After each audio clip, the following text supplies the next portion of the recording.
the camera panned to the faces of the people at the bar looking like they was embarrassed about the black people arguing down to the bar, that was the funniest part of that scene, okay? Hey everybody, welcome back to the Brenda Yvonne channel. Of course, this is your girl, Brenda Yvonne. Y'all already know here on my channel we do fun reviews, recaps, and discussions of all of our favorite shows.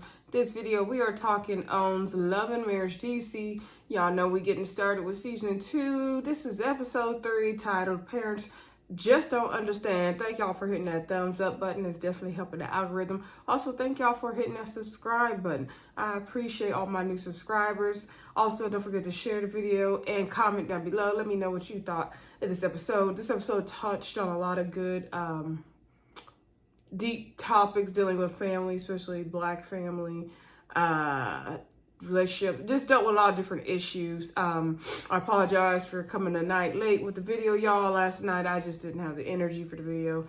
I let y'all know my last video what I'm going through currently with the loss of one of my students, and another one is going to pass soon. So the weekend and this whole past week has just been heavy for me.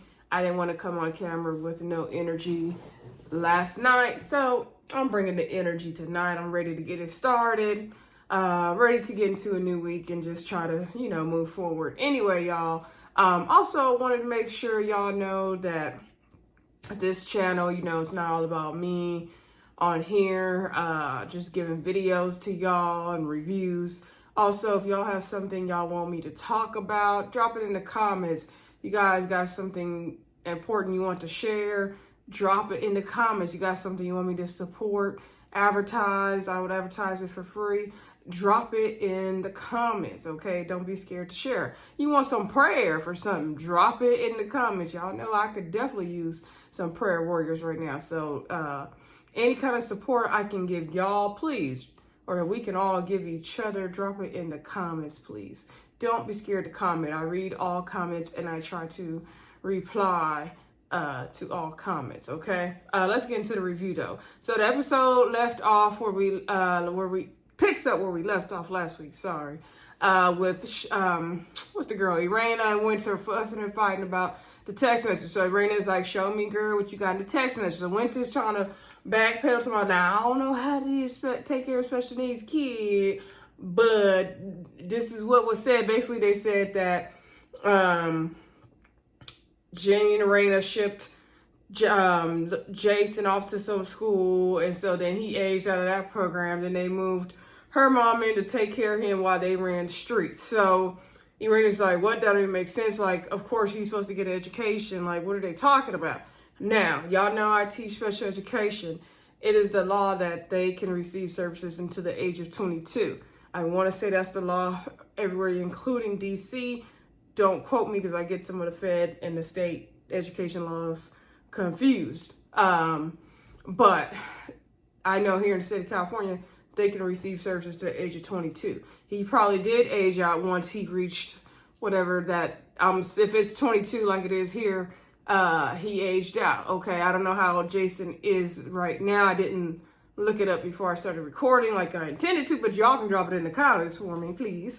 So of course now, he's trying to get into the Doors program, which he's gotten into, which is going to give him more life skills. So that, information in the text, I didn't like it. I don't think it's true. They talked about last season, argued down to the reunion about how they used to be, who was putting him on the bus or not. So, like, come on.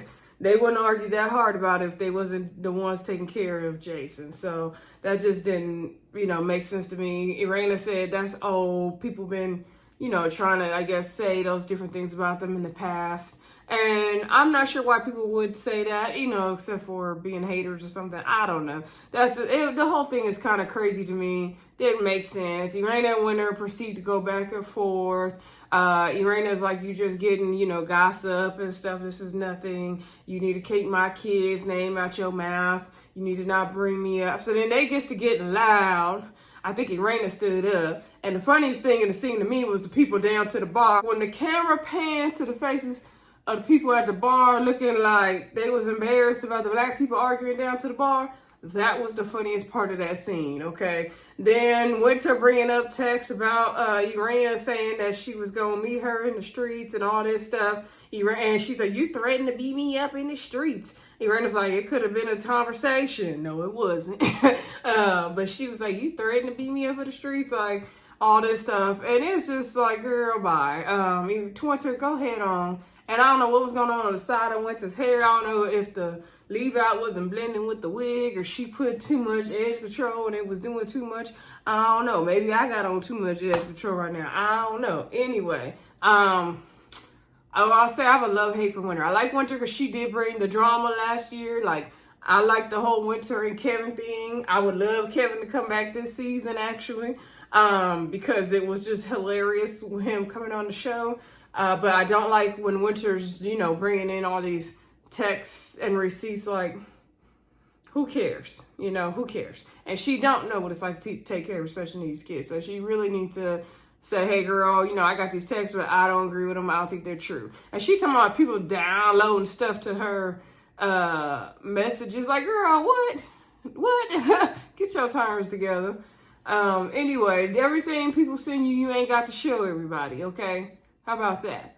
Anyway, moving on, we see, I believe it's next, we see Ashley's friend Alicia is pulling up to Ashley's house, and Quik calls her because DJ Quik is throwing Ashley's surprise party. He says it's really hard to surprise her. She be knowing everything going on. Alicia said Ashley is still trying to plan her own party. DJ Quik is stressing to Alicia to be on time for the surprise. So, Alicia gets to Ashley's house and they're talking and catching up, and Ashley talks to her about when she went to visit her mom. Actually, that was the scene right before that. Let me backtrack. So Ashley went to go visit her mom's house, right? The house she grew up in, she said. And, Ashley has told us before on this show that her mom pretty much abandoned her at age 16. She packed up her stuff to go move in with her man. And Ashley was only 16 years old, and I guess only the sister was living. The mom said your god brother and your sister was there. You had family around you. You was good. I don't agree, Mom. I don't agree. Ashley was telling, when she first gets there, she's telling her, she called her mama by her first name too. I forgot what the mama name was. Anyway, she's telling her about my book, it's really taking it off, it's a chapter in there about taking accountability. And mama says she don't need that. She ain't got 62 years old for nothing. She take accountability. She know what she doing. I said, okay, Mom. So Ashley, begins to talk about how she felt abandoned. She was only 16. It don't matter if mama thought she was mature grown. She was still a girl. She needed her mom. Mom said, you was well taken care of. You were bad. You was out there being grown. You had plenty. I took care of y'all. I paid the bills in the house. I did all this. But you were not physically in the house with her, Mom. So you were therefore were not taking care of her. I don't care if the brother was there or not. I don't care if the sister was there or not. I don't care who was there. Guess what I do care? You wasn't there, Mom. That's what I care about. And parents, they sure will. I know, parents do their best. I'm not a parent. Yes, I don't know what that feels like. But I know parents do their best. And when kids get older, sometimes we have difficulties with the things our parents did when we were growing up. Trust me, I've been there. So, I am there. But yeah, Ashley's mama was dead wrong in my opinion. Like, no, you were not physically there. And so eventually she did say sorry. And Ashley's like, that's all I've been wanting this whole time was an apology. She's like, you know what you apologizing for? And so her mom began to go off saying, you were bad. You were a difficult kid. And I put food on the table. And I did all this. And, that's in the past. We got to leave the past in the past. And she said, I did believe in you. She said she paid for broadcasting school lessons. And I did believe in you. And all this stuff. And Ashley felt like, she was blamed for everything going wrong in the house and told, she was bad and all this stuff. And she said, I needed you there. I was just a girl. I needed you there. And 16 is not grown. I don't care how mature she thought she was. She was not grown. And the mom doing that was not okay. Ashley also let us know that the man left the mama anyway once mama decided to be a grandchild to Ashley's son Antonio. He had never saw that side of her before, so he bounced. So to me, mom, like, was it worth it? Ashley's mama, was it worth abandoning your daughter? Because at the end of the day, you don't got that man. But guess what you still got is your daughter. Okay? So anyway,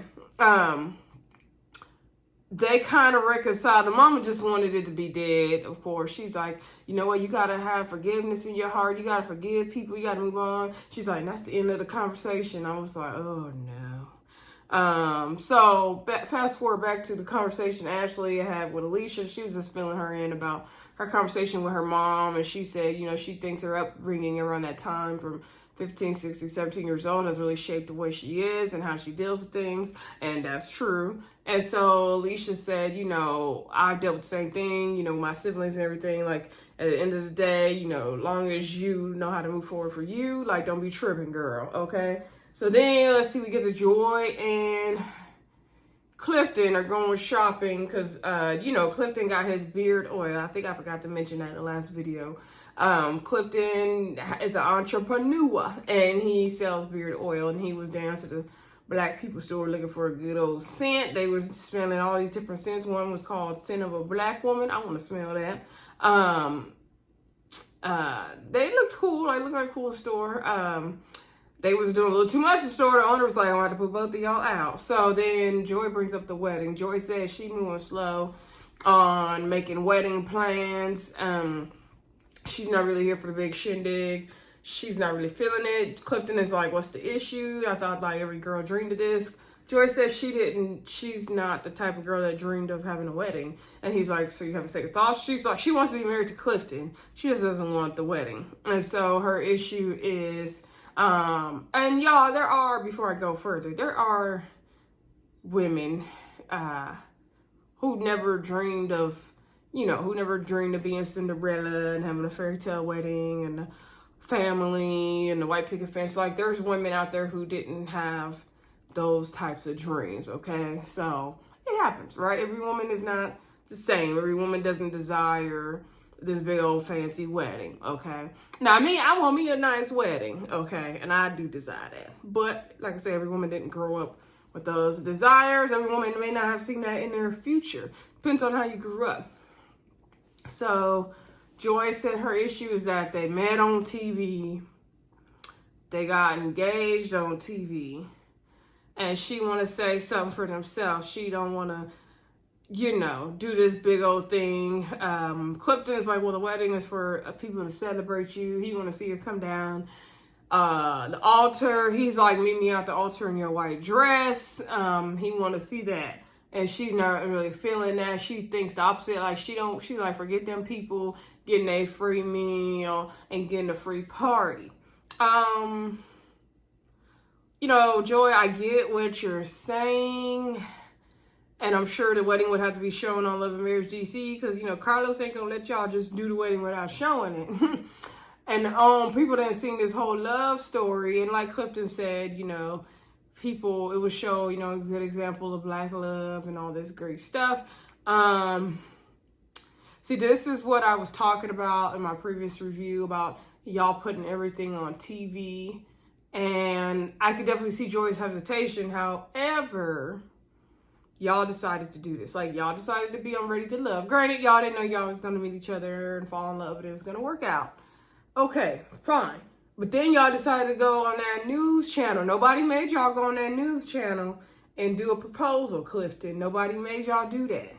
Nobody made y'all sign up to do this show either. So I get what Joy's issue is. However, you got to kind of take the good with the bad. Like, you in this territory. So guess what? Now you got to show your whole life on TV. Okay? Ask Robin Dixon. Okay? That's the consequences of doing reality TV. Welcome to the job, Joy. I'm sorry. I wouldn't be mad if they just ran down to Justice of the Peace, though, and let the cameras see that. You know, that's fine. Whatever. Anyway, they wasn't really giving too much and they seen y'all. Moving on. Then we get down to the Tylers' house. I love the Tylers. They're like one of my favorite couples on the show. I love seeing everything they're doing. Even though they weren't doing a lot in this scene, it still was good to see. So basically, Raina, you know, she about to go running because she liked to run. And Jamie's about to go with her. And he's like, you got to keep up with me. And she's like, ever since he retired, he trying to interrupt her schedule. He want to, you know, run when she runs. She can't get her work done because he all infringing her schedule because he's retired. So meanwhile, I think Mama Titi is her name. She cooked breakfast downstairs. The breakfast looked good too. She yelled for them, breakfast is ready. So they still talking upstairs, just talking about whatever they talking about, how, you know, Jamie's infringing on Erana's schedule and he can't keep up with her with running all that. She didn't call them 2 or 3 times. She's I didn't call y'all. She pissed. Jamie said in the confessional, you got 0.2 seconds to get down there for breakfast. I know that's right. So she was like, I was calling y'all for breakfast. And so he said, you know, y'all ain't gonna be rushing me to eat breakfast all soon. And Erana said Jamie need to do more around the house. He has to wash his own clothes. He doesn't do his own dishes. He can at least do the dishes. He said that's why he bought a dishwasher. So Erana said, you know, she didn't really make him do much around the house because he worked so much, so she felt bad. And I think a lot of women could definitely relate to that and relate to where this season they are in their life now with, you know, you used to being the one at home, working from home, running the household, and then the other person retired and they want to be all up in your schedule and your day to day all the time. Jamie talking about, oh yeah, we go have crabs every day and Taco Tuesday. He want to live it up now. And Erana's like, I still got to work and do the day to day. So I thought that was kind of interesting dynamic to see. And I'm sure a lot of couples in their same kind of age group can relate to that. I can't wait till I can retire, but I got a long way to go, y'all. Okay. So anyway, then the grandma said, you know, cause she wasn't trying to eat, and Jamie's like, go ahead and get your plate. And she was like, oh, my mom taught me, you know, when you serve everybody else and then you eat. He like, we in 2022, like, girl, go on, fix your plate. And I love seeing that, just that refreshing old school service mentality. Like, I don't know why, I enjoyed it. I enjoyed it because there's a lot of older people who were raised in that mentality. But lady, I would have called them for breakfast twice. They didn't come down. I would have been sitting down eating my plate. Okay, y'all had a chance. I wasn't waiting for them to make no plate before I made mine. Yeah, we in 2022, Granny. But you know what? Side note, my granny raised me similar. Like when when her and her siblings would be around, like we couldn't make our plate until all the older people made our plates, which is a matter of respect in my opinion. So, but they would be taking too long to make their plate. They got to eat that before they eat peel and all that. Take that before they eat peel. So I would be like, oh, you want to make your plate, Uncle so-so? You want to make your plate, Auntie so-so? So I can help her eat, because they would have me starving with all that talking. And they wouldn't be getting up fast enough to make their plate. So I would just go and make their plate so then I can make my plate. Drop in the comments if y'all can relate to that. Anywho, let's see. Then we get down to Ashley's surprise party, right? So Quik, you know, he has a DJ. He got everything together for the party.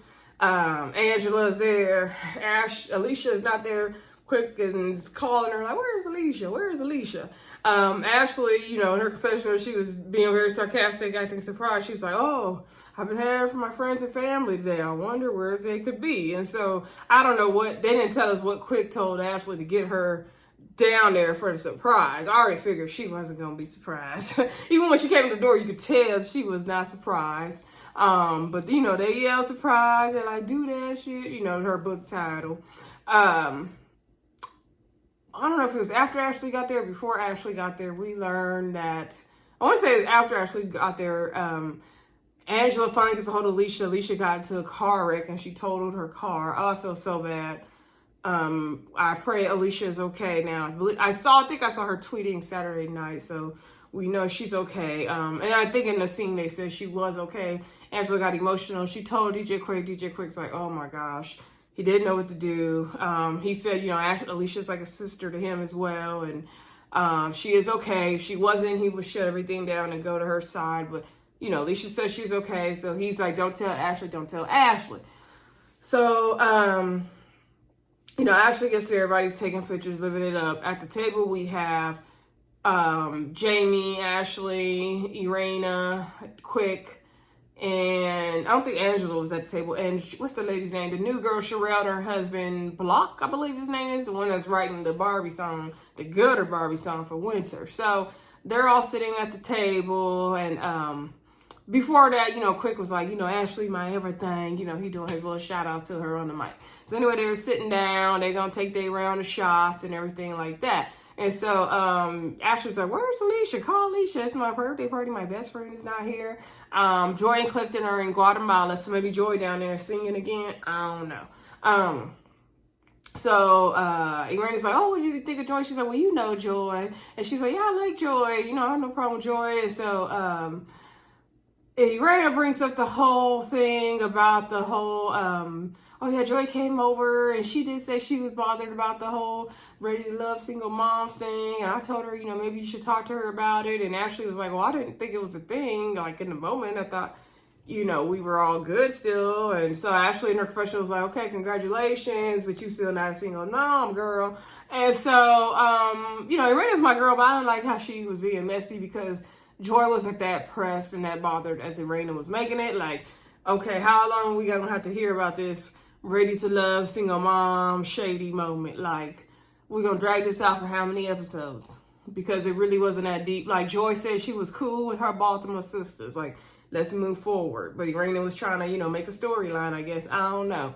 Then we also find out more about the Joy's hate in her heart for Sherelle. So I guess Erana or somebody was interviewing people and Sherelle went to click on Joy's page and she's like, I'm blocked and I don't understand why. Like, I don't even know her. And so Block said he was blocked. Is his name Black or Block? Anyway, he was blocked as well. And they were like, yeah, we was in the group together, Mambo Sauce. And we used to tour together and everything. And I used to date one of her best friends. And then I guess when, you know, things went bad with that and I started dating Sherelle, like Joy got mad and all this stuff. So some of y'all online or on Twitter was saying that Joy and Black used to date. That's not what they said.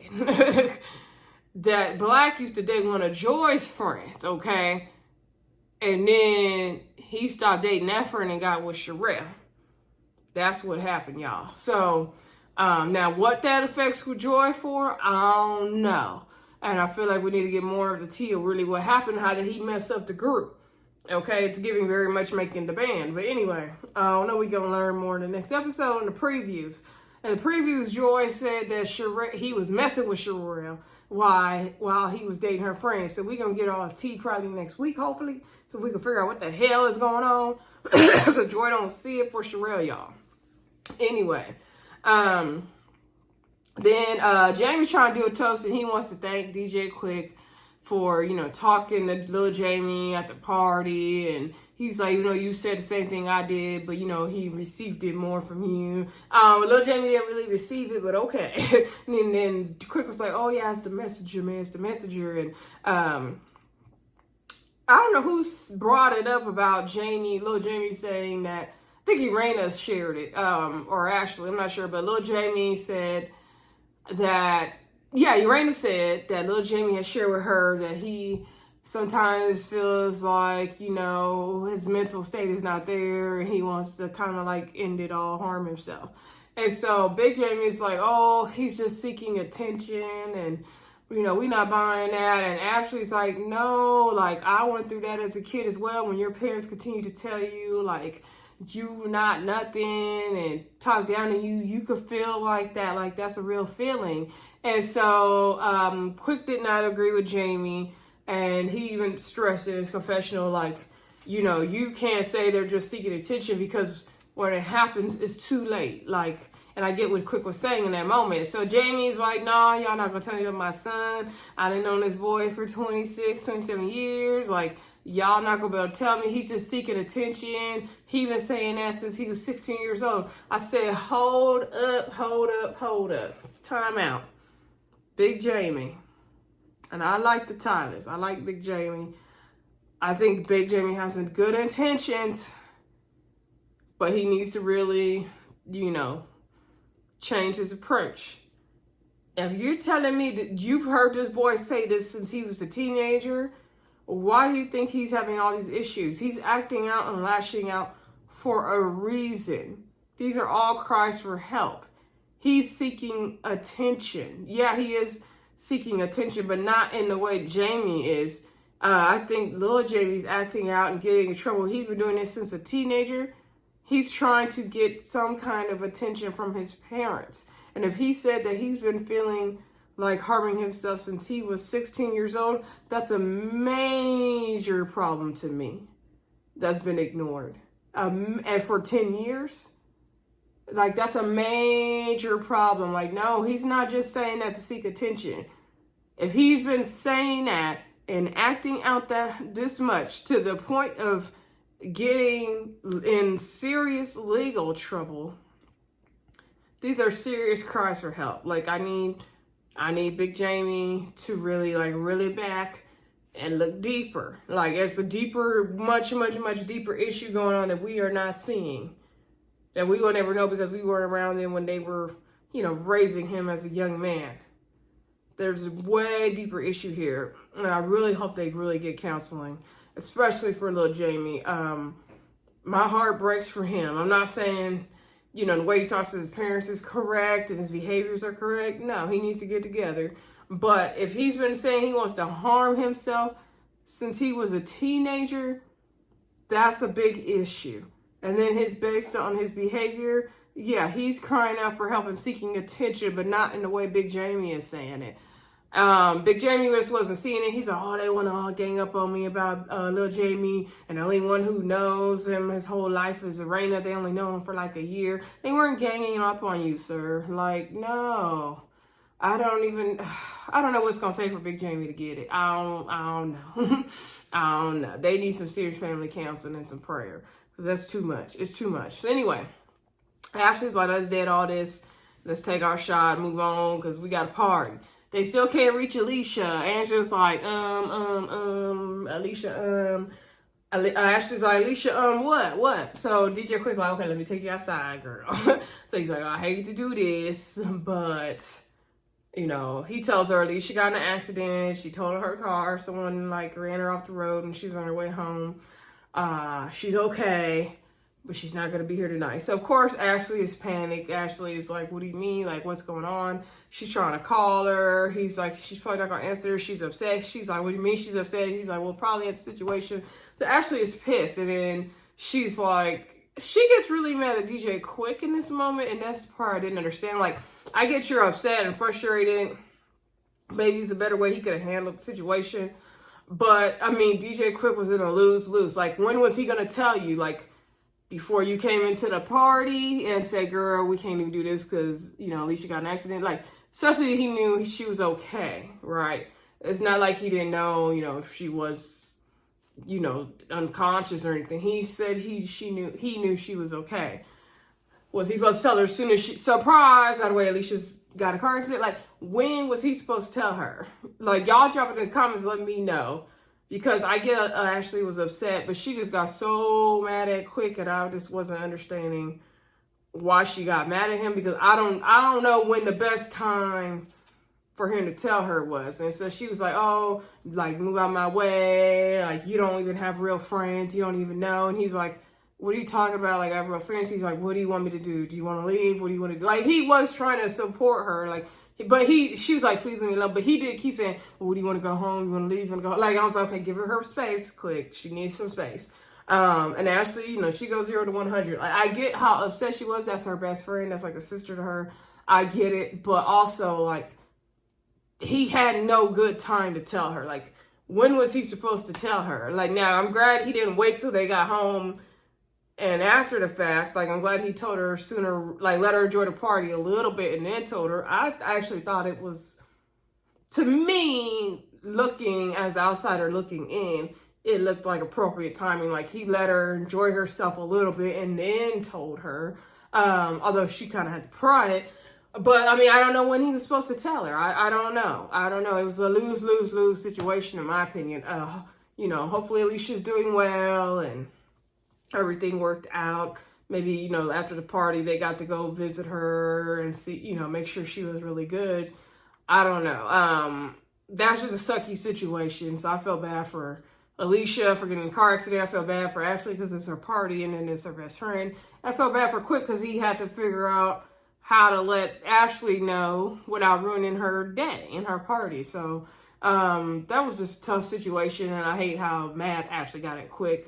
But you know, emotions run high. Anyway, y'all, that's pretty much all that happened in the episode. Don't forget to like, comment, subscribe, and share, and I will talk to y'all soon. Oh, by the way, y'all, we got Bel Air coming up at the end of the month, so I'm definitely going to try to jump on that for reviewing other shows, because right now I think we only got Ready to Love and Love and Marriage DC. Anyway, y'all, I will talk to y'all soon. Don't forget to comment, shout me out, say what's up, let me know whatever y'all need. Okay, I want to hear from y'all. Bye.